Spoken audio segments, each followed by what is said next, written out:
Welcome to Unhinged and Bumbled Up, where you can join serial dater Phil. That's me. And dating detoxer Liz. That's me. Welcome to the world of online dating. What can you expect in the Unhinged and Bumbled Up podcast? Dating do's, don'ts and disasters. What we and our guests would gladly chuck in the 2020 dating bin to be gone forever. What real people really think about those tricky dating dilemmas. Awesome dating trivia. You'll never know when it'll come in handy for that pub quiz. Top tips and tricks from our awesome guest experts who luckily know a little more about dating than we do. So if you've ever had a dating disaster, ignored the red flags. If your dating life is less successful than the chances of Liz missing an episode of Love Island, then you're in the right place. Do we know what we're talking about? No! Our dating lives are both utter shite. So join us as we talk all things dating. The good, the bad, and the sorry, there's just no spark. Hello and welcome to the Unhinged and Bumbled Up podcast. I'm Liz, he's Phil, and today we are joined by Sanjay Panchal. He is the founder of Elate, and the mission of Elate is to make dating better. So on today's episode, we're going to be talking about how Elate is doing that, so some of its amazing features and how it's doing dating apps differently. We're going to be talking about what's wrong with online dating as it is now, dating in the pandemic, and so much more. But first, I want to find out a little bit more about Sanjay. So welcome, Sanjay, and thank you so much for coming on today. Can you tell us a little bit about yourself? Thanks for having me on. So I am the founder of Elate. I have been in marketing for tech brands for something like nearly 15 years. So I've worked on O2 and worked with brands like Google and all that stuff. And more recently, over the last few years, I've been working kind of with startups, including kind of finance startups and things like that. I got into the idea of creating a dating app, partly down to the pandemic because I was waiting for a different role to start. And so I had time on my hands, but primarily because I was single, I am single, and saw that there was a real need for something better. More than anything, just something that I felt like I would be happy to use and would I guess get over some of the frustrations that I've had, but also my friends had, and even dates. I mean, it's one of those things that even if you go on dates, you always end up talking about like what the dating apps are like and what experiences have you had. And so it's amazing how many times I've had a conversation with someone about how frustrated they are with dating apps. Mm-hmm. So that's kind of where it came from. That's awesome. And when you've been talking to people and, you know, based on your own experience, what are the kind of common themes that people don't like about dating apps? So many things. Because the crazy thing is, you know, let's not kind of paint too bad a picture. I mean, dating apps are incredible. I mean, they came about, you know, just over 10, you know, almost 10 years ago now. If you're thinking about something like Tinder, I think it came out in like 2013, and it was a revolution, and it is a revolution still. And they've done some amazing things, but you know, I think I've seen a couple of studies which say like about 40% of people are unhappy or frustrated with dating apps. But the problem with dating apps is that they're like the number one place to meet your partner now. Especially in the pandemic, and when you can't go out and meet anybody, it's online. Yeah, exactly. But I guess the sorts of things and the complaints that we've had and have heard from people when kind of designing this is flakiness. You know, people will match, they'll never say anything, or they'll ghost. You'll start going to get a bit rapport, then maybe it won't go anywhere. Just how much time they take up. You know, they're not as fun as they used to be when they were like a novelty. You know, now the endless swiping seems more like a chore. Like you constantly going, you know, you have people who set timers or for how long they spend on them each day. They kind of set windows of time. So I'm not going to look at it through the day, but I'll do it in the evening for an hour or so. Like almost as if they're like tying it in with doing their washing or doing something else. Yeah. And then obviously, so there's all of those things, but then there's the stuff on the dates and about the type of people that you meet, you know, meeting people that just aren't, you know, right for you or aren't looking for the same things as you, or, you know, are rude, or harassment is a massive thing which needs to be tackled. I mean, there's a lot of things that can be, I think, fixed at a lot of different points. And yeah, it's kind of an endless list, really. Because one of the great features that I saw was the anti-ghosting feature. So can you tell us a bit more about that? Because there's been so many times where like you're chatting, all of a sudden they disappear and you're like, oh. So we became known as the anti-ghosting app because one of the main features of Elate is that you can only talk to 3 people at a time.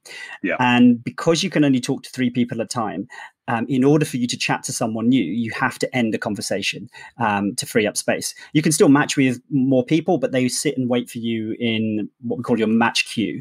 And then as soon as you and your match both have space, it takes up one of your active conversations, and then you can start a conversation. So by doing that, if you decide, well, okay, I'm kind of done with this conversation, don't really want to talk to this person anymore, even if you don't tell them, when you end the conversation, we let the other person know with a kind of like, hey, looks like this person's kind of ended the chat, but here's another great person for you. Exactly that. So we're not saying that we can kind of end ghosting forever, because I guess technically, those people could still ghost, but at the very least, it's not ghosting in the kind of traditional sense. You're not left wondering and waiting. You at least know where you stand, and that's one of the key things that we do. That's really interesting. So tell us about the other things that makes your app different. So we try. So the whole kind of ethos behind Elate is quality over quantity. So we see ourselves more of as a digital matchmaker as opposed to a dating app. I don't want you to spend hours upon hours swiping through profiles on my app. Because why should you do our job? We should be doing some level of screening to make sure that the people that we suggest to you are right for you. So, we send you a selection of recommendations each day, and then you can kind of look through them, decide which ones you like, and then if you match with them, you can kind of have one of those as your 3 active conversations. And then if you don't, you just kind of dismiss them and then get on with your day, and wait until the next batch tomorrow. So hopefully that kind of brings a little bit more of excitement back to dating apps, because you're like, okay, I'm only going to get a few each day. Who am I going to see today? And then when you do match, because you're not endlessly swiping, you will hopefully get fewer but better matches. The idea behind the name Elate was I wanted to have, it sounds a bit cheesy, but a feeling of elation when you got a match, because that's kind of gone now. When you get a match, it's they can sit in my inbox for a while, and exactly, it's like I've got 24 hours. Quick, what do we put? Exactly. So hopefully that kind of increases the excitement, especially if they're one of your active conversations. You can only have 3 at a time. So I think. I really like that feature, only having 3 at a time. Because when you've got loads of conversations going on, which makes me sound really big-headed, I'm like, oh yeah, I've got so many conversations. No, you're on a date for a year, though. I know I am. You got no conversations. But when I was dating, when you're having loads of conversations, you kind of forget which one's which, like who you've said what to, and all the conversations kind of blur together, and then it becomes really hard to actually have a conversation because you can't quite figure out what happened where. But I think it's also a nice way of almost getting you to gauge, do you actually like this person? Like, do you actually like them or want to talk to them, and therefore continue? Like, it's like a prioritization thing, isn't it? Or are you just chatting to them to pass the time, in which case, because you can only have 3, you kind of won't allow that to drift on because they're taking up valuable, one of your 3.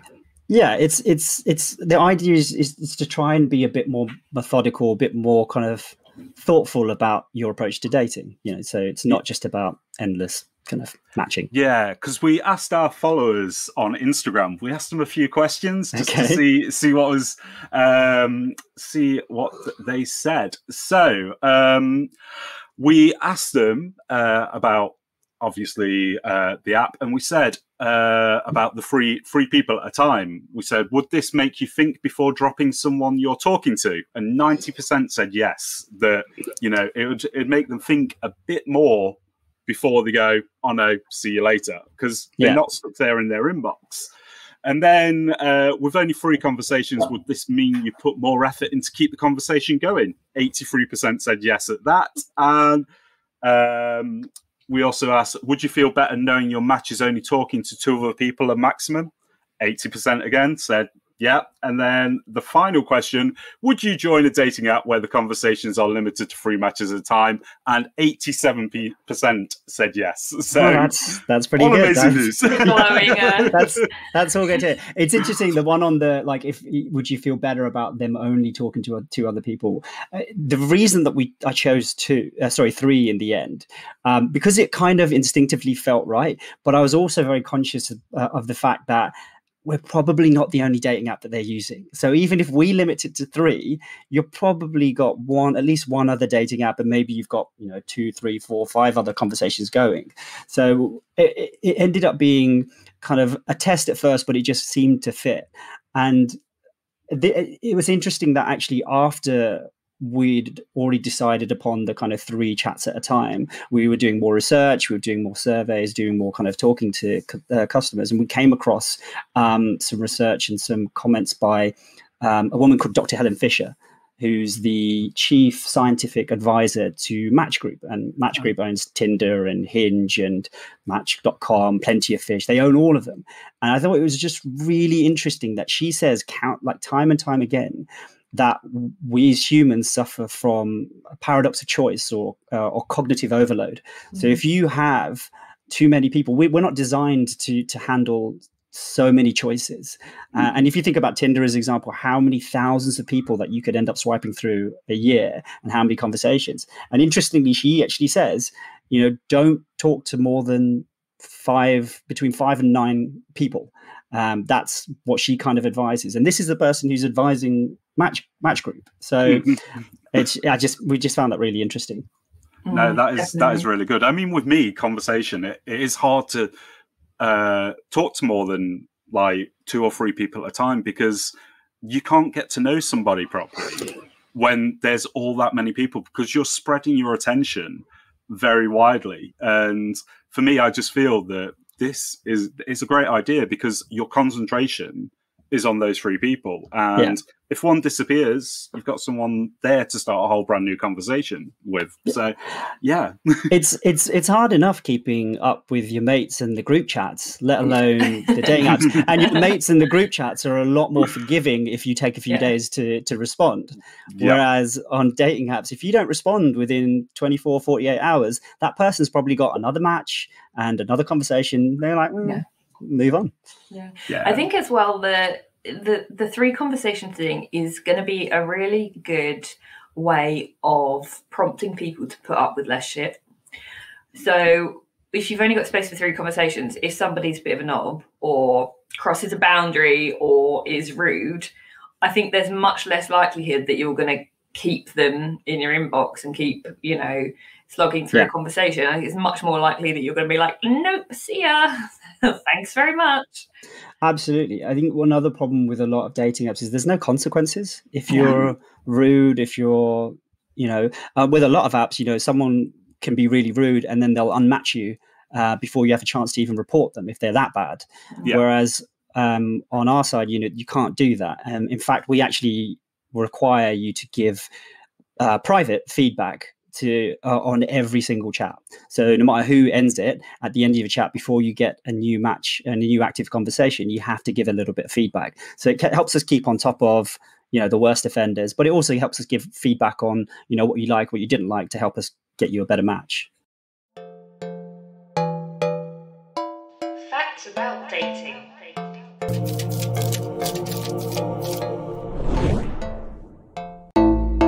This segment is called Facts About Dating, where we increase our knowledge slightly and learn a little fun fact about dating.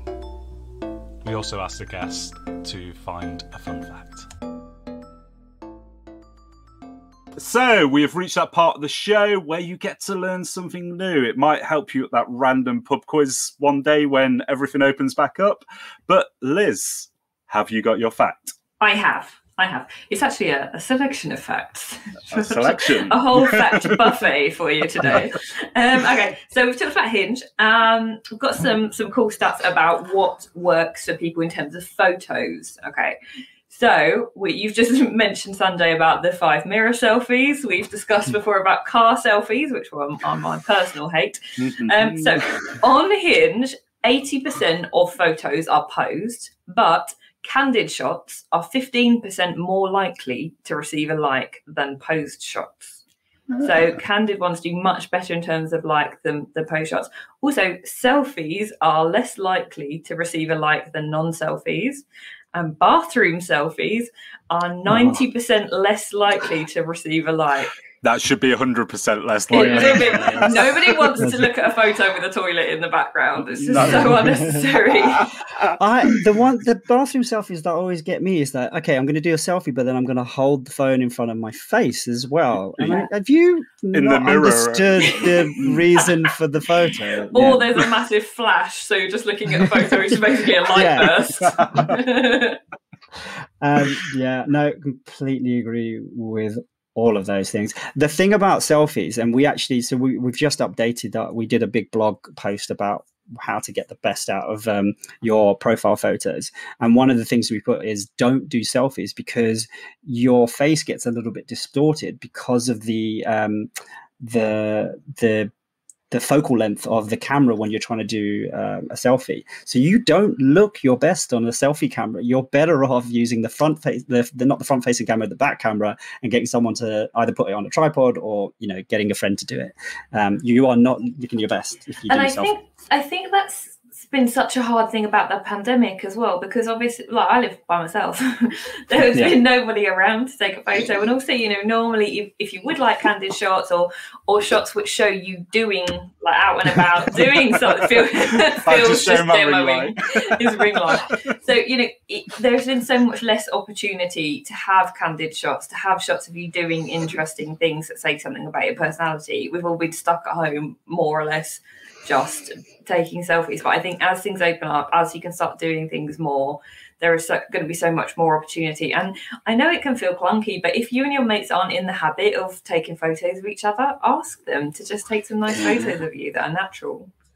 This is something that I've been particularly kind of thinking about a lot lately, because one of the biggest problems that we have is men's photos are terrible.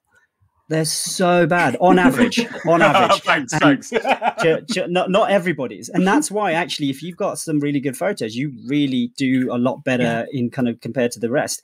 And it's not just because men are I don't know. We're just not, it's not the fact that, men just don't photograph well, but it is a kind of societal thing where men are socialized not to take as many photos of themselves. I mean, I have some okay photos of myself, and I don't necessarily have a problem asking someone to take a picture of me, but I still do die a little bit inside when I do ask for it because it feels really cringe. And I mean, the only times I've really done it is when I was at a wedding. In fact, the last time I was at a really nice wedding, my friend's wife took a couple of pictures of me. This was soon after I had become single, and it was very much like, yeah, you're single now, you just get some good pictures of yourself. And it was like a little mini photo shoot, which the photos look great, but you can't feel how much I was cringing doing it. It's so awkward, isn't it? I don't photograph well either. I just become like Mr. Bean the second that somebody turns the camera on me. Yeah, so it's hard, and I completely appreciate that. It's really tough to take those photos, but when we look through, because we look through a lot of the profiles just to make sure that they're real, and we try and make sure that there's no one doing anything untoward. And so in the last year, I have seen a lot of photos, and on balance, the men's photos are just not doing them justice. Yeah. And so if there's one piece of advice that I could give to the guys, especially, is get better photos. You will instantly raise kind of your quality level compared to the majority of people on there. Yeah, I mean, I'm an Android, I'm Samsung, so all I have to do is turn my camera around and go smile, and it'll take a photo. So I can use the front facing camera, which is really good. That's good. The back facing, you're not staring at the camera and looking at yourself like, oh, is that right? It's just a natural shot. And there are also services, aren't there, that do photos, specialize in photos for dating apps, like Hey Saturday, for example. You can do it. I mean, it sounds really cringy and my idea of hell, that actually you can do like basically a photo shoot to get you some decent photos by somebody who knows how to make you look good and not like a massive doofus, and will help you to feel relaxed and help you get a flattering angle and you know, come up with a location stuff that makes sense with your personality. And it seems like a weird thing to do, but actually, you know, it's an important thing, finding a relationship. You know, it's a big deal. It's worth investing in, right? Yeah. So I have a question for you guys. If thinking about your dating profile, what would you give your own dating profile out of 10? And I'm not talking about your own level of attraction or anything like that, just about how complete and how good it is. Like, is it as good as you could possibly make it? What would you give your own dating apps profile out of 10? So one of our my dating app got scrutinized and asked and basically upgraded. I'd still say there's room for improvement. I'd still probably say about a 7 or an 8 on mine. With mine. Yeah. I mean, I don't date anymore. I'm on a year's dating hiatus, but I would have said probably a 7 or an 8. Like, it was pretty complete, but I don't know if it was necessarily a really accurate reflection of who I am, because I just find that really hard to put across on the profile. Now, as two people who are obviously have an interest in dating apps and relationships and all the rest of it, so that's pretty good. But isn't it interesting that even people who are kind of into that, you're not at 10? So if you think about the average person who's probably not taking more than a few minutes to create it, and yet they're trying to get something that will help them find a relationship. The single biggest decision you'll make in your life is who you'll partner up with, and they're not necessarily giving themselves the best head start. So yeah, as you were saying, we rated ours about a 7 or an 8 out of 10. But I've heard about an interesting thing that you do on Elate in regards to profiles. Yeah.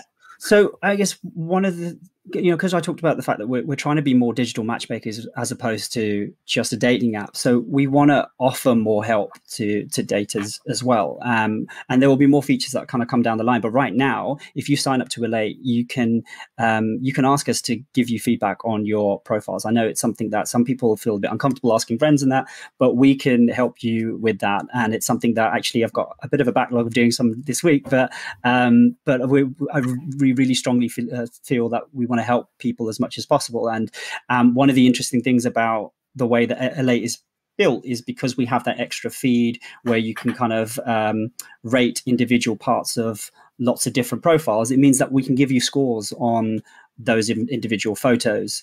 So we won't necessarily tell you how good or bad the photo is, but we can at least tell you, like, okay, these two you could probably change. This question and answer prompt you should probably change or could do better. Or this one is, really good. If you're on other dating apps, definitely do that one, that sort of thing. That's so helpful. Very, very helpful. Yeah. And it's kind of like investment of time up front versus investment of time later, because you could spend 2 minutes signing up and then waste hours and hours of your life getting shit matches. Or you can invest a little bit more time when you sign up, create a decent profile, and actually match with people you might want to talk to. Completely, yeah, because you can skip so much on a dating profile. I mean, there's and like you were saying on Elate, you have to complete and answer all the questions, which I like, because it means that somebody can't just avoid an answer just because they're like, I'm not sure whether somebody's going to like this or not, because they're thinking about the other person. They're like, oh, I take drugs, but I'm not going to answer it because and people who aren't serious won't bother. Exactly. So actually that's a really interesting point that you've made, because people tend to chase the match, they don't chase the relationship. And I think that's probably a mind shift. Sorry, that's something that needs to shift in terms of our mindset. Don't create a profile that's just going to get you a match. Get a profile that's going to find you someone if you're looking for a relationship, if that's what you're after. So, in talking about photos, one of the things that we see quite often is a lot of people don't put full length photos. And there's a lot of reasons why you might do that. You might not have that, but a lot of people do it because, they're a bit anxious about what they look like in a full length photo. But it's not going to change in terms of when they meet you in person. And the worst thing is if, or you have a photo that, doesn't really look, you've used tons of filters, or it's really old, but they've done it because they get more matches. Yeah. But the person is going to have an immediate, like, even if you are the most charming, amazing person on the date, you're already off on the bad, you're off on the wrong foot when they turn up if you don't look like your profile. Yeah. Yeah.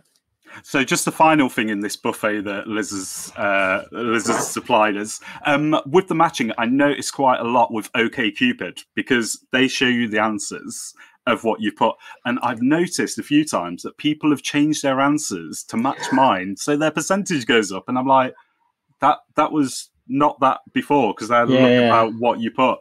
And it's interesting, like you say, people go for the match and not the relationship. So yeah. It's I do like that kind of buffet of questions that they've got. There's some really interesting ones, some very pointed ones that they're clearly trying to get, certain groupings.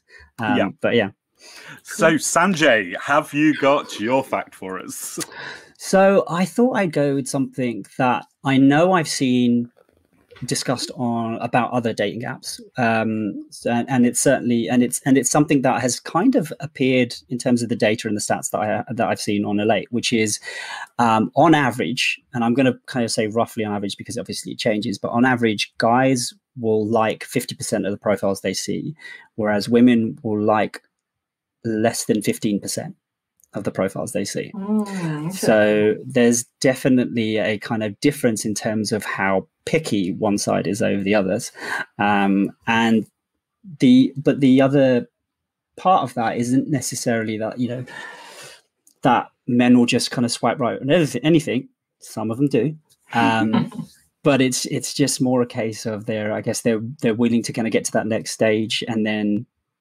Well, actually, no. Tell a lie. So the other stat that's kind of linked to that, which is, and thankfully this isn't the case on Elate, which is on certain dating apps, the split of male to females is like 80-20.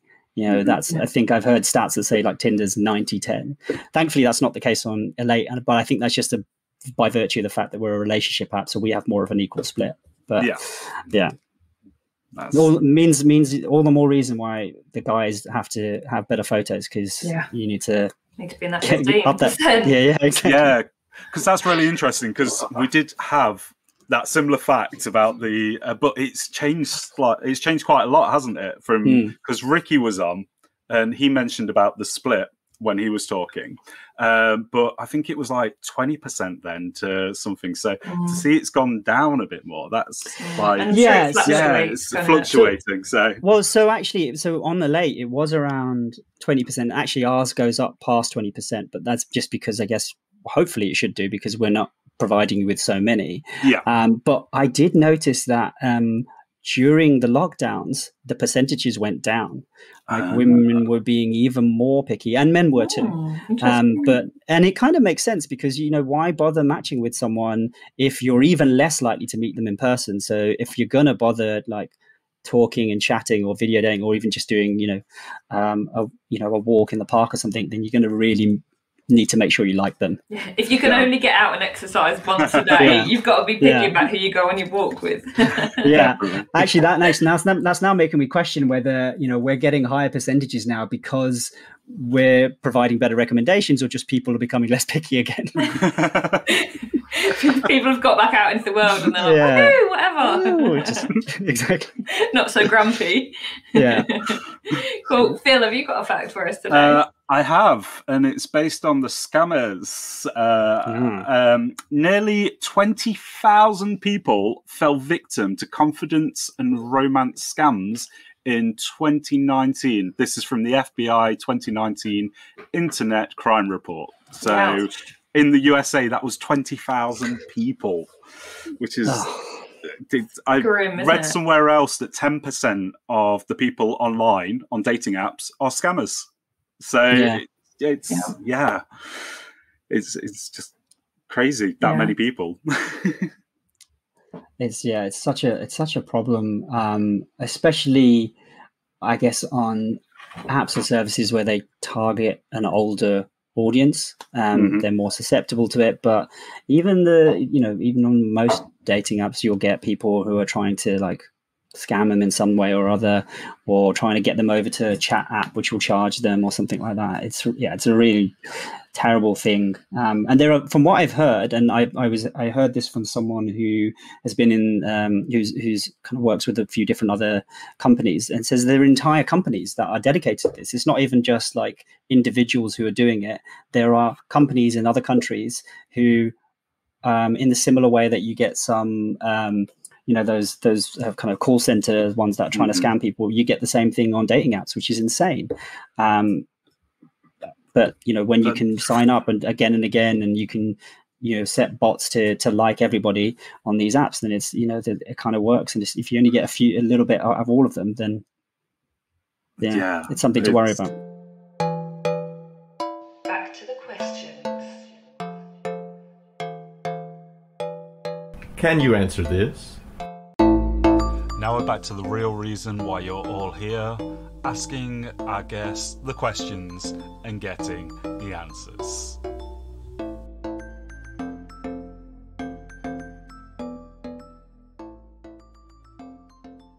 Yeah, I did like that little tagline, "Zero tolerance for dickheads," because one strike and you're out policy, which is what it needs. Because we spoke about this before, where if somebody sends you an abusive message, you kind of let it go, don't you? It's kind of like all right, see you later. But the thing is, then they go and send an abusive message to someone else and send it to someone else, and they're just repeat offenders where. Yeah, it does seem like a good idea because you were stopping that. Another unintended consequence. Well, no, I guess it was intended consequence of the fact that you can only talk to 3 people at a time. Is that we're actually going to have we put off, scammers and people who are just kind of working on the who are going for the kind of volume angle, the playing the numbers game. The people who are the worst offenders tend to play the numbers game because it means it's less effort and they can kind of really go after as many people. And then maybe it's like the spammers that they will send thousands upon thousands, millions upon millions of emails, and there will be a small percentage of people where they will get some sort of success. And it's the same for people who use dating apps as a way to get more Instagram followers or OnlyFans followers, or so before I started ELATEd, and when I became single again in 2019, I'd been in a relationship with someone for a few years who I'd met on a dating app, and that's kind of why I went back to dating apps. I was like, well, they can work because that was a serious relationship. That person was great. Sadly, it didn't work out. When I got back on, it was such a different experience. And one of the biggest changes was, why are so many girls putting their Instagram handles on there? Yeah, I was the same. I got out of a 5-year relationship and always done dating apps, always done everything like that, and got back into it. And it's exactly the same as you. It became a different world. It was like, what's happening here? What's happening there? Like, why has Plenty of Fish got live streams now? And it was mind-blowing. Yeah, I mean, there's definitely some elements of it that have just become more of I'll say it, like a cesspool. Like, it was just pretty awful and pretty shocking. And thankfully there are now other apps. I mean, I'm not just talking about ELATEd, but like other apps where there's less tolerance for that sort of stuff, and it's more of a focus. And I think the biggest thing for us is that we're not a casual dating app, we're a relationship app, and that makes such a big difference. And you're going to see more of that. There's already Hinge is probably one of the most famous ones, but it bills itself as more of a relationship app, and I think there is going to be more of those. Yeah. So I have a bit of a question. So with the kind of anti-harassment stuff and the zero tolerance for dickheads, which obviously I love, how have you got around the possible problem of like revenge reporting? So what I mean by that is, so I am chatting to somebody, I decide I don't want to chat with them anymore for completely legitimate reasons. I say thanks, but no thanks. And they, as happens very frequently in dating life, go, fuck you then, arrogant bitch. Yeah. And then revenge report me, right? And Phil has been the victim of this and got banned from Tinder as a result of it. So how do you work around that? Was that not the Tinder one? No, what I was going to say is I've had this very recently where I was chatting to somebody, it went on to WhatsApp, and then basically they said, oh, let's call it a day after the second day of talking, because I was busy, so didn't reply all the time.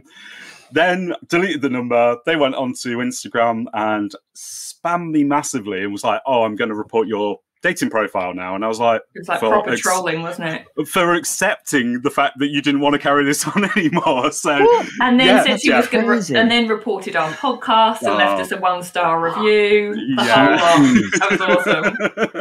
That's crazy. So how did you stop this? Well, I mean, thankfully, I say thankfully, like right now we're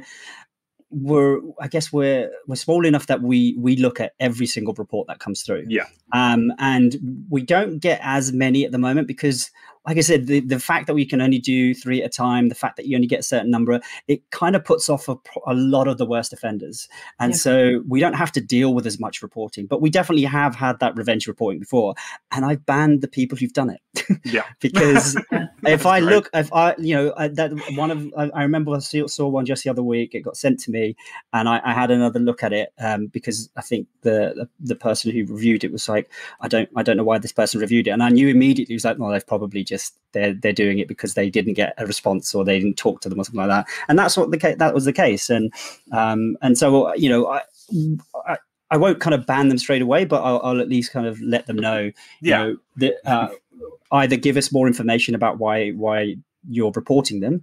In this case, they hadn't even said anything. I think it was a case of they accepted the match, or there was a match. The person never sent anything, and then they reported them. And because you give the reason why was completely like it had nothing to do with it didn't make sense, which is why I kind of assumed in this particular case that's definitely because they just didn't get accepted. And it does happen a lot, but thankfully not so much at the moment. But that's but I think that's one of the nice that's one of the positive aspects, is actually like an actual human actually looks at it and sees if it makes sense, right? It's not just like a computer process.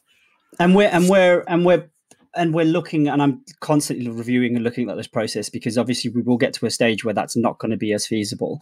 And so I think what we do end up doing, and what I imagine some others do, is you'll put them in quarantine first until that person can get reviewed, or that they will send them a message and then allow them to say if they don't believe that it was for the right reasons, they can kind of raise a case or something like that, and we'll take it. Counter it a bit.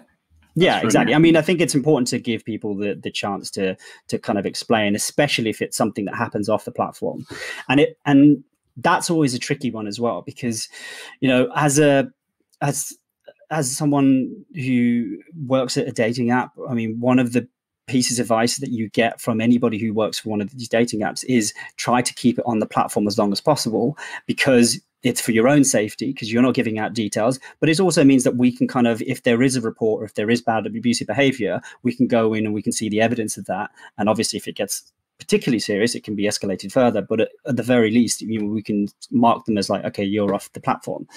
But I also appreciate that it's like kind of, a lot of people don't put their notifications on because they don't want to constantly get those sorts of things popping up on their phone. And having been part of a dating app development run, I can tell you, trying to develop a chat function is hard. There's so many things that I've learned through this process that makes me kind of understand now why apps like WhatsApp and that, they're self-contained chat experiences, and even they're buggy sometimes. So I can understand. I'm a little bit more forgiving of other kind of companies now if their chat experience isn't as amazing as, say, one of the standalone ones. Sure. And so what tips have you got, Sanjay, about so obviously we've talked about what apps can do, like, right, what features can we put in to make, modern dating better from the perspective of the apps. What can people do to make the modern experience of dating apps better? I think there's a lot that, people can do with how they approach dating apps. One of the things I say a lot is remember that these are more, they're really just introduction services. They are ways to find someone, hopefully, that is kind of suitable for you. So if you're looking for a relationship, I would definitely say stay off anything that's kind of more of a casual dating app, because it's basically one step up above just pointing at someone in the real world, because there's most people don't put enough information in their profiles. They will only put photos, so it's very, very superficial. So even though some of the big players have massive machine learning teams, the only information that they like, I guess the most data that they get is whether someone swipes left or swipes right on someone. And more often than not, that's based on looks. And so it's not necessarily looking at anything deeper. So I think look at what you're using if you're looking for a relationship. And the other, I think, slightly more difficult one is to take responsibility as much as you can for the experience that you have. And what I mean by this is if you aren't getting any decent matches. So say if you're on a dating app and all you ever get is hey, really boring, really kind of terrible messages, you could just write it off as there's only crap people on these dating apps, or there's nothing, there's just, they don't work. Or another way you could look at it is, okay, what is on my profile? Is there anything there that is giving them something to talk about? Because it's really hard to instigate a conversation on a dating app if all you've got is 6 mirror selfies and no bio. you're not going to get any decent messages even after you've started the conversation, because it's really hard to generate rapport in a chat. If you're not good at talking in chats, then move the conversation to a phone call or a video call, or maybe a quick coffee date or something like that if you want it to be in person. I would say try not to do like a first big date with someone until you've got some sort of vibe check. And that can happen over chat. That could be in a video call or a phone call. But just get something so that you've got, I could spend longer than an hour with this person and there's something there. So it's like an extra level of screening on top of what hopefully the dating app is doing for you. The 2020 bin.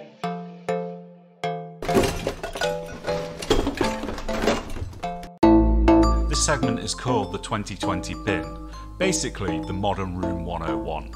Each week we'll be asking our guest to chuck something they hate about dating in the 2020 bin and give us a reason why.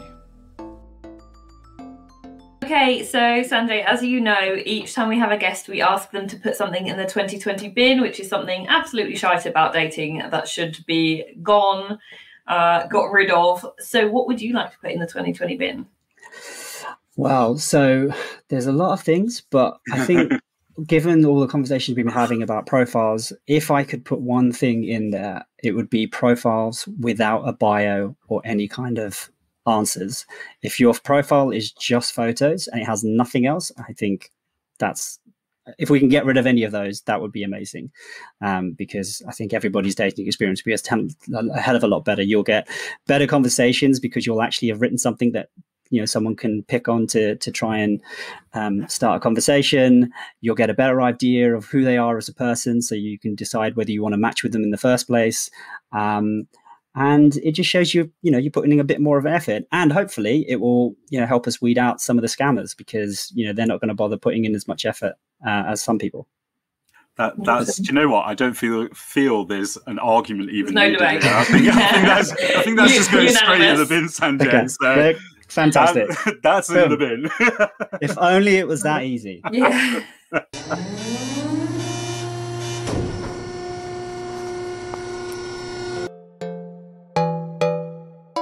Dating disasters.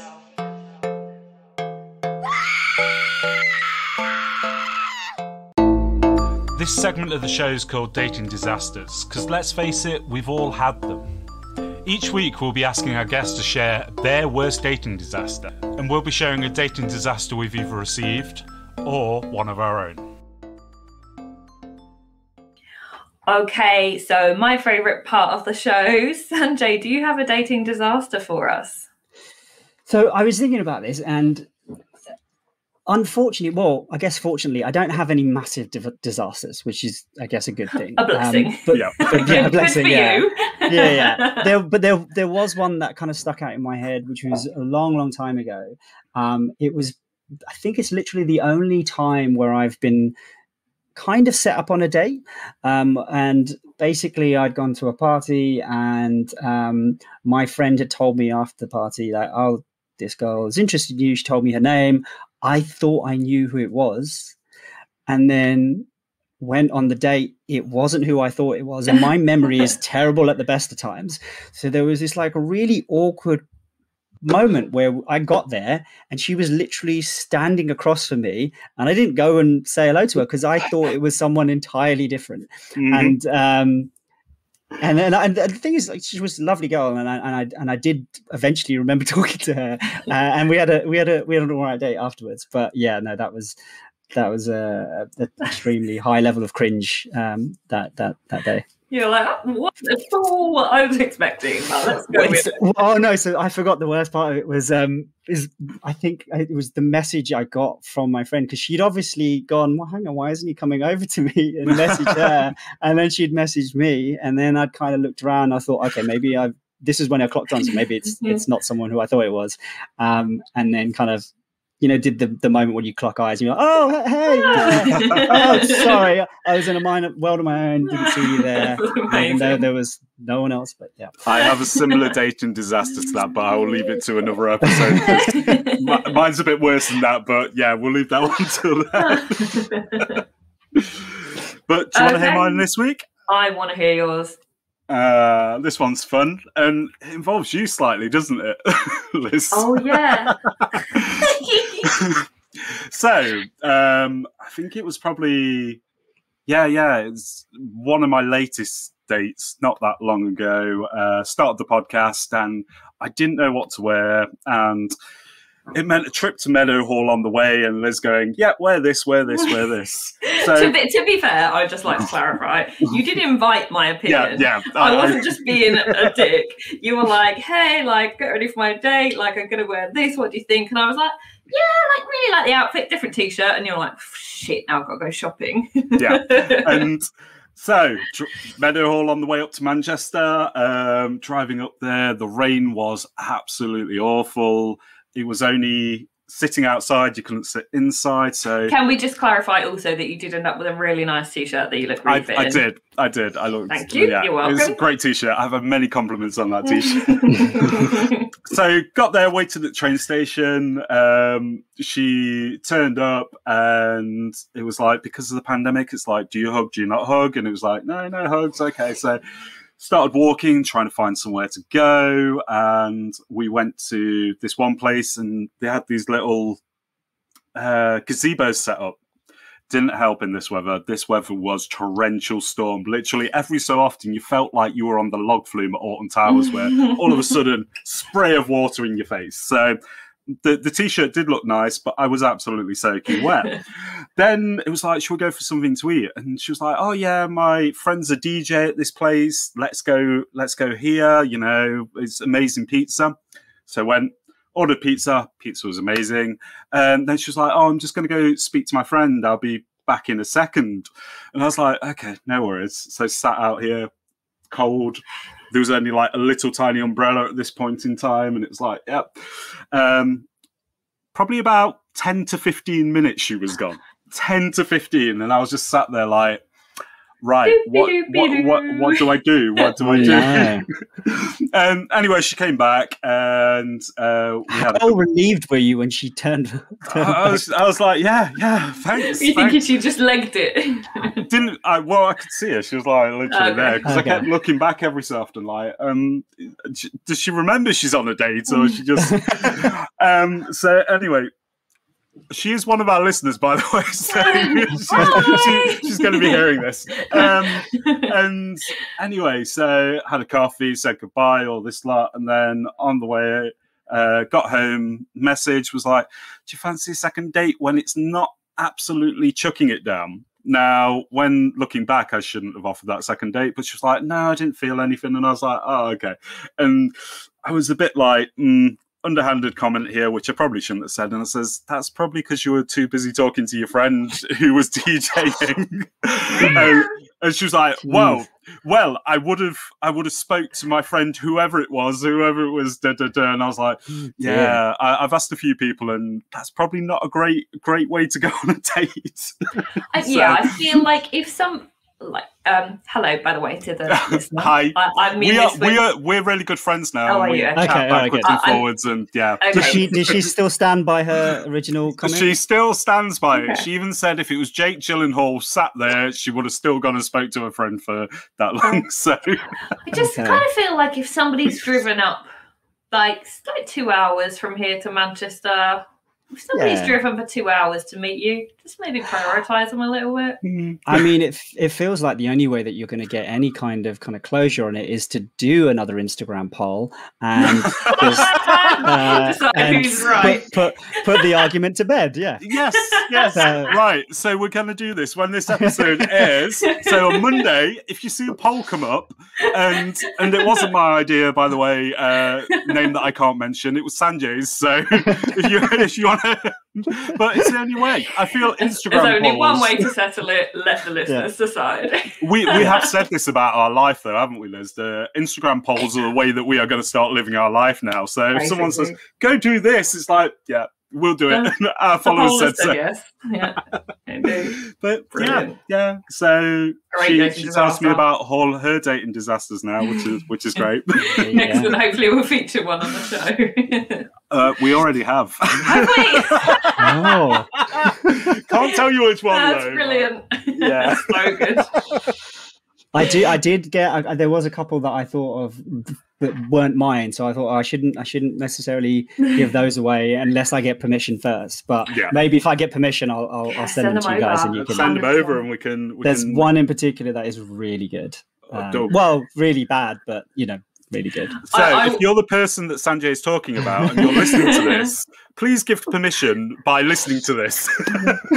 I went out with some friends on Friday night, and it was one of our talking points was an exchange of dating disasters. It makes for some good. They're quite new friends. It makes for some good bonding to exchange. So new friends, if you're listening to this as well, we've got season 2 coming up, and we need quite a lot of dating disasters. So Liz already has them. So just to the DM, give us permission. It is a question I like asking on a date. Actually, you always get some really interesting answers. Yeah, and you get to know what people, how people feel about things, what things they find off-putting, what things they find okay. It was always a question that I asked, and I think that's where this segment came from. Like, I've always asked, "What's your worst date?" And they've told me, and I've been like, "Wow." Also, I'm so glad that we've managed a few episodes where none of the dating disasters involve poop. That was an unfortunate and completely unexpected pattern at the start of the podcast series, that we had like 3 dating disasters in a row that involved poop, and we were like, this needs to not become a thing.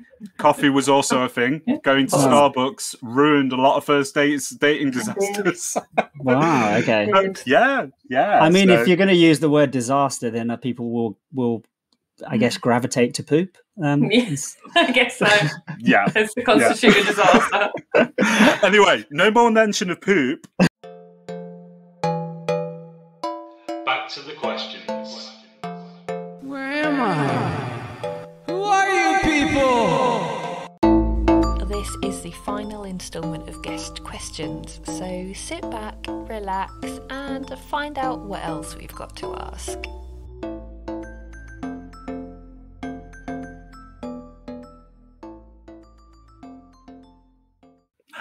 So with Elate, you've got smarter matching. Could you tell us a bit more about this, how you match people? Because I know Hinge's algorithm is based on your looks kind of thing, and yeah. So most dating apps will use something called collaborative filtering. And that is basically, in a very, very simple terms, it's essentially the same thing as you get on Amazon. When you have a product that you like or you're looking at, and then it says other people have bought this, also like this, and there's a little row beneath you. That's pretty much what a lot of the bigger dating apps do. They take what you swiped left and right on and say, oh, you swiped right on this person. Other people who have also swiped right on this person have also swiped right on this person. So it's really, I think I heard a podcast once with the CEO of Bristol, and he made a really interesting point. He said, if you go onto a fresh Tinder account and just swiped right on one very narrow specific type of person, after a little while, you will only see that type of person. That's how these things are working, because they're generally a bit more superficial. So we try to go a little bit beyond that. We definitely don't want it to be superficial. But don't get me wrong, looks are still one of the most important things on there. So what we do is we have a much more detailed profile. So we ask a few more interest questions, values questions, lifestyle questions. And actually, you're already seeing this in other dating apps. They're kind of realizing they have to put more. I mean, Tinder announced the other day that they've started doing this thing called, I've forgotten what it's called. I think they called it Vibe Check or something. I'm not sure. Where they do a little kind of game where you can kind of ask some more questions. So I think they're recognizing that you need to have something a little bit more than just looks. So that's the kind of first level. And one of the things that we do that I guess I don't know any other dating apps that do this, is we require you to answer all the questions. Even if you don't want to show it on your profile, you can hide things, but we require you to answer everything from, what sort of food you eat, even things like that are a little bit more kind of sensitive, like what are your attitudes towards drugs, to marijuana or things like that.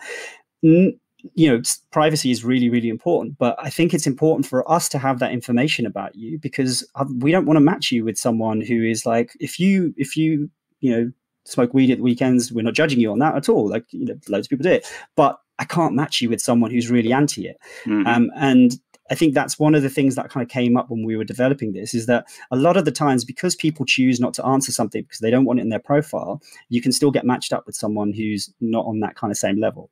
Yeah. So that's one step. The next step is we have a totally dedicated feed to trying to learn about what you like. So this isn't the recommendations tab. We call it the feed, which is a really uninspiring name at the moment. We need to come up with a better one for it.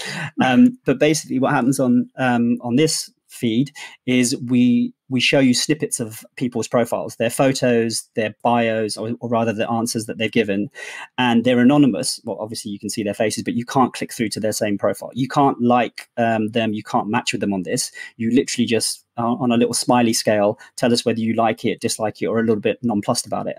That helps us understand what you like in terms of looks and what you like in terms of personality. If we take how you answer these question prompts as a gauge of kind of what sort of personality you like, and then we use all of that and then produce your recommendations. And then obviously we also take whether you like or dislike profiles on discovery, is what we call the other tab. So we're doing it at multiple levels, and our goal is to actually get much more sophisticated like that, especially the feed part, because we're beautifully complicated people, and it's very, very difficult to match someone. So one of the things I say quite often is it's easy to find someone you fancy, really hard to find someone you like. Yeah. So that's our goal. I really like that. It kind of feels to me a little bit like, like your mates. Like one of my mates could find me somebody quite well because they know what I like, what I don't like, what I'm attracted to, what I find off-putting. And I guess that's what you're doing with that feed, is collecting information about what somebody's into, what they're not into, so you can kind of filter out a load of the stuff that you just know they're not going to be interested in. Yeah, I mean, and we're not suggesting that this is going to be easy. I mean, there's a reason why casual dating apps are very, very popular, is because they're very simple and they are largely superficial, and that's great.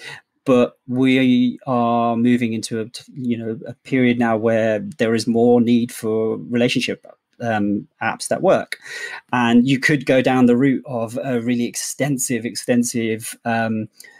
questionnaire. But the problem is you're just going to get loads of people dropping off before they complete that, and so that means that it's going to appeal to a certain type of person. Whereas, especially millennials, we're used to kind of some sort of like gamified, relatively easy kind of process on a smartphone. So it's trying to find that balance. Yeah, and also what somebody says they like in a questionnaire and what they actually like in real life are not always the same thing, right? Completely. So we've already been thinking about that in terms of what the questions are that we ask and how we gauge someone's kind of attitudes to something, not solely based on just simple statements like I am X or I am Y. I've read a lot of different kind of papers, and I didn't think I would ever get into the dating industry like this, but I've found it so interesting. I mean, my background is in kind of consumer marketing and insights, and I do really love kind of learning about how amazingly complicated we all are. 100%. That's amazing. I think finally, the do's and don'ts about messaging and ghosting, because you guys did a survey, didn't you? Oh yeah, so we've done a couple of surveys. In fact, we're about to do another massive one, just because the last time we did it was just under a year ago now. But yeah, we did. We particularly did one that talked about a load of other like a whole host of topics. You know, what you want, what pisses you off most about dating apps, all of this other stuff. But one element of it was specifically about ghosting, because that was, you know, something that we kind of identified as a bit of a key issue. And it was interesting to see what 75% of people said that they had ghosted someone, which I think is a lowball number. I think there were a few people, because I think like 22% they'd never ghosted anyone. I don't believe you, because you know it's really easy to just stop talking to someone on a dating app. Yeah.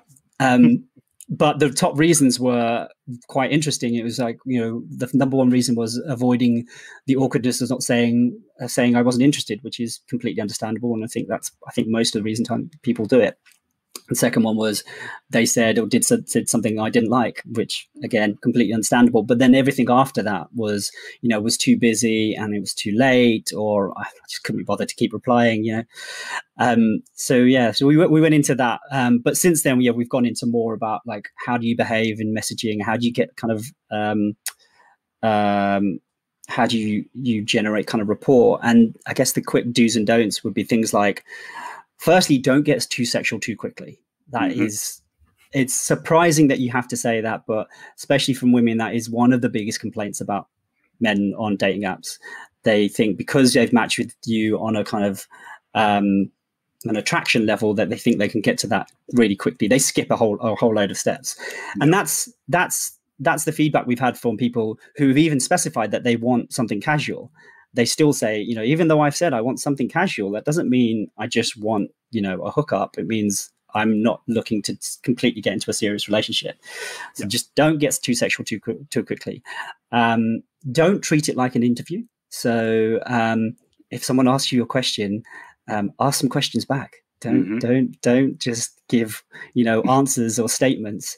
And if you're the one asking the questions, also think about that in terms of, don't treat it like an interview. Don't, you know, keep peppering them with questions. You know, try and give answers that, you know, go off in different directions and start conversations. You're not trying to just interview them and find out everything about them. You're trying to generate rapport while trying to get to know who they are. And I think in my experience, one of two things happens. You either end up in a conversation that is completely about the here and now, like, how was your day? What did you get up to? What did you eat for tea? So like completely literal.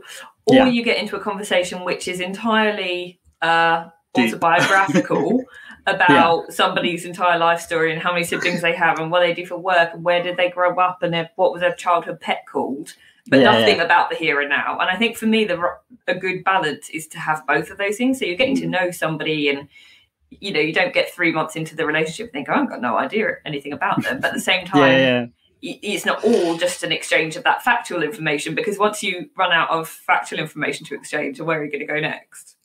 I find that some of the most interesting conversations I've had is when it's started off on neither of those things. It's completely random. I think one person I saw online the other day, she said something along the lines, her favorite question is, so what's your opinion on penguins?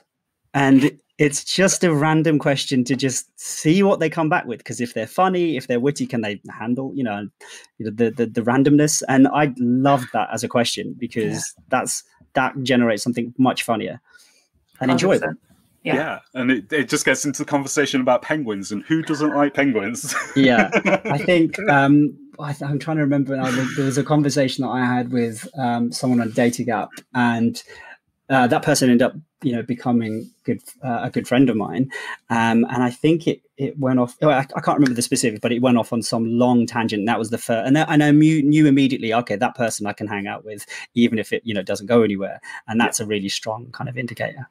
That does actually remind me of one other kind of key piece of advice that we give, which is put the effort in that you expect back. Yeah. Yes. So if someone asks you how your day is, don't just go, yeah, it was okay. How was yours? Because it's not great effort. So explain how your day was. What did you do? Give some emotion to it and give some detail to it, because that's what you want from them as well. Because if they come back with, yeah, it was all right, that's it. End of conversation. Doesn't go anywhere. Cheers. Thanks very much. On to the next match. Yeah. Final thoughts.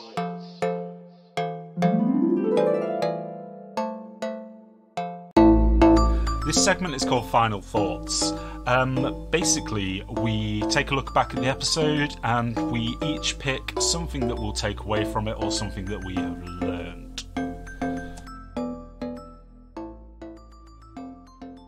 This is the part of the show where we look back at the episode and we see what we've taken away from it. So what we've learned, or a little bit of insight, a little bit of knowledge that we've gained. So, Sanjay, since you are our guest, what are your final thoughts? I think my final thoughts are, despite all of the things that we've talked about, about how frustrating and how bad, online dating can be, I want people to be hopeful. Yeah. It's not all bad. Part of the reasons I was saying things like kind of try and take your own initiative or to control anything that you can control is that it really can help you. And I do not buy anyone who says, online dating is terrible. It's what you make of it. And I think it's only going to get better because, like I said, a lot of the dating apps that exist weren't designed for relationships, and that market is now, getting bigger and getting better, and so it will only get better, and I think there's lots and lots of things to be hopeful for, and especially now things are opening up. So just remember to enjoy it, and be safe, take care of yourselves, but be nice to others as well, and make dating exciting again. That's absolutely one of the things. So it's not make dating better. Yes, make dating better. There's the tagline. We got it in there. Smooth. Liz, what's your final thoughts? And be aware that I may copy, like always. You always do. You're like, what she said. Sanjay, I really loved what you were saying about chasing the relationship and not the match. So actually the ultimate goal being to create a meaningful connection with somebody, not just to get a ton of matches and boost your ego. I really loved that. I thought that was powerful. What she said. No, I'm joking. Such a cop-out. No, so lazy.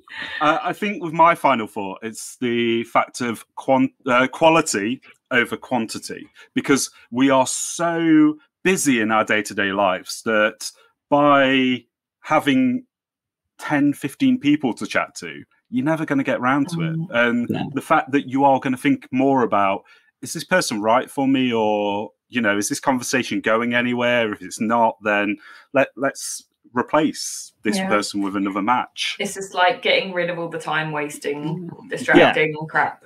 One thing I like to say is think about a supermarket aisle. If it's that hard to make a choice between all the different shampoos, all the different biscuits, why do you think seeing thousands upon thousands of profiles is going to be any easier for the person that you're going to spend, a significant amount of time with? So less is more. That is our motto. It's the Argos catalogue, and for anyone that's not in the UK, Argos catalogue. Oh my god, they discontinued it recently, didn't they? They don't actually make. I don't think they don't make the physical catalogue anymore. What am I going to do at Christmas now? What am I going to do at Christmas when I go through everything and circle it? Yeah. And that's how dating apps are. You go through a page and circle it, but the better toys are further back. So that's what you keep doing. You quick flip, and that's why it's the Argos catalogue for dating people. My final thought is that I'm devastated that the Argos catalogue is being discontinued. What a You've had yours already. But yeah, for anyone that doesn't know what an Argos catalogue is, we will let you know. You're missing out, and you can't get any anymore. That is really sad. You're clearly very young. Yes. Cultural differences. Great. So, Sanjay, I want to say a huge thank you for coming onto the show. It's been such a pleasure talking to you. If our listeners want to find out a bit more about you, find out more about Elate, and inevitably sign up when they're able to do so, how can they find out more? Where can they find you? Well, thanks for having me first, because this has been just really fun. You're very welcome. You can find us on Instagram, Twitter, all of the socials at ELATEd. And you can also check out our website, which is ELATEdate, ELATEdate.com. We obviously couldn't get elate.com yet. So I like the rhyme. I'm always here for rhyming. Well, when I first thought of the name, I was even toying with the logo being a little bit like, if you move the E really close to the D, it almost looks, it's not to the E, sorry, the L. E close to the L. Yeah, there you go. It looks like date, yeah. But that's not why I changed it. But yeah. So you can find us at elatedate.com. We're available in London and Manchester at the moment, but you can sign up and join the waitlist for your particular city, because we're launching a lot more coming very soon. Nottingham's a good place. Noted. Get set up for 2022 February for Liz, and she'll be on it daily. One thing we do say is, if you really want us to come to your city, pester us on Twitter, because we it's not that we take harassment as a motivator, but it does let us know who's really serious about it. If we spam you continuously. Yeah. Brilliant. But yeah, thanks for having me. It's been great. You're welcome. And the app, sorry, just before we go, you can download, where's that available? It's available on iOS at the moment. Yeah, we haven't got it on Android just yet. We are working on it, and I say that very strongly because I am an Android user, so it does bug me that we don't. Yes, two against one, Liz. Yeah. So only on iOS at the moment, but it is coming soon. And if you go to our site, you can sign up for the waiting list for the Android app as well. That's amazing. Well, thank you very much again. And thank you to everybody that's listened. And also, one last thing, why I remember, Elate on Instagram also do polls. They had a kissing poll today. Oh yeah, that actually came up with one answer so I don't know if you guys answered it, but when you go for a kiss, do you go for the top lip or the bottom lip? I've never thought about it. I said bottom lip, but then thinking about it, it's the top lip, because the bottom lip moves.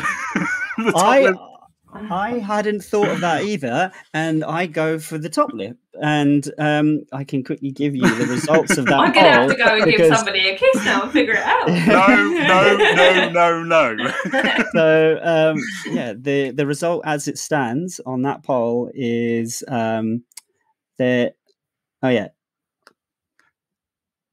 And also, while you're looking, I was so glad that you re-put up the hickey one and actually put the red as hate rather than love, because I clicked the wrong one and I was like, no, I don't love hickeys. No. You do. Or love bites. No. Right. No. So recently, me and Wayne were chatting, right? So for anyone who doesn't know, Wayne's Phil's best mate. He's hilarious. Whatever he said, don't believe him. We were having a chat and we were talking about cupping, you know, that thing that people have when they go for a massage, where they the athletes have, where they sucks your skin and it's supposed to be detoxing or something. So you said cupping, and I thought that's something completely different. Well, I was like, our minds go to the wrong place. This is a bit late in the episode to bring up something. No, so we were talking about cupping, the thing that you go to a massage. Oh wait, I've made it worse. The things that you go to a sports massager for. So basically, you put glass cups and it's like a suction. They're like light bulbs, and you heat them up, and you put them on your back, and it sucks and basically makes your back all red, where it's been. So I was like, Wayne's convinced that I should go for some cupping, which now I can't say with a straight face. And I was like, Wayne, that's one surefire way to get me fired from the podcast, is if I turn up to see Phil covered in what look like massive love bites. Yep. Will immediately be fired. Out the door. Failed. Sorry, you were saying about the percentages. Yes. Oh yeah, 95% of people go for the bottom lip, which makes me think, well, am I really weird now that I go for the top lip? But then someone's got to go for exactly. So otherwise, you're just both going to be going for each other's chins. Just fighting over the bottom lip, yeah. So anyone out there that wants to test that, I'm available. Generously volunteering. Just market research for Sanjay and Elate. Anyway, on that note, I think we definitely need to end this now. So thank you again, Sanjay, for coming on. Thanks for having me. It's been good to have you. Thank you to all our listeners. Bye. Bye. And I'd like to thank everyone for listening.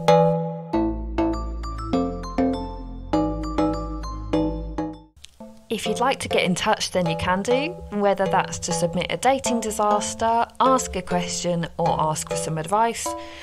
We're not that good at helping, but one of our guest experts will certainly be able to. So if you'd like to get in touch, head on over to our socials.